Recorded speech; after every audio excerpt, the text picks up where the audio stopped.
ज्योती मल्होत्राच्या चौकशीच्या दरम्यान एक मोठी माहिती समोर आलेली आहे। त्या संदर्भातली बातमी आपण बघूयात।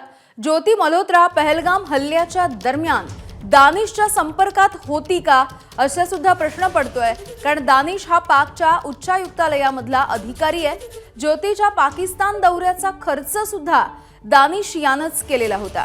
ज्योती मल्होत्रा काश्मीरमध्ये कुणाकुणाला भेटली याचाही तपास सध्या पोलिसांकडून सुरू आहे। दानिश ज्योतीसह अनेक सोशल मीडिया इन्फ्लुएन्सर्सच्या संपर्कात होता।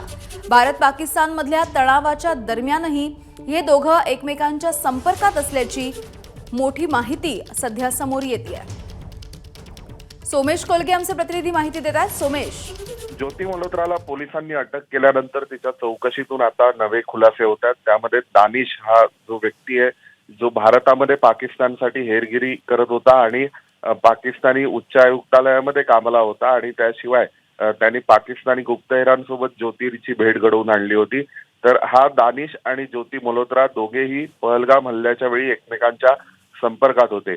याखेरीज अनेक सोशल मीडिया इन्फ्लुएन्सर्स देखील दानिशच्या संपर्कात ज्योतीच्या माध्यमातून होते असं कळतंय। अजूनही काही सोशल मीडिया इन्फ्लुएन्सर थेट दानिश सोबत संपर्कात होते। त्यामुळे पोलिसांच्या या तपासामध्ये अजूनही काही लोकांचा पर्दाफाश होण्याची शक्यता नाकारता येत नाहीये। एबीपी माझा, उघडा डोळे बघा नीट।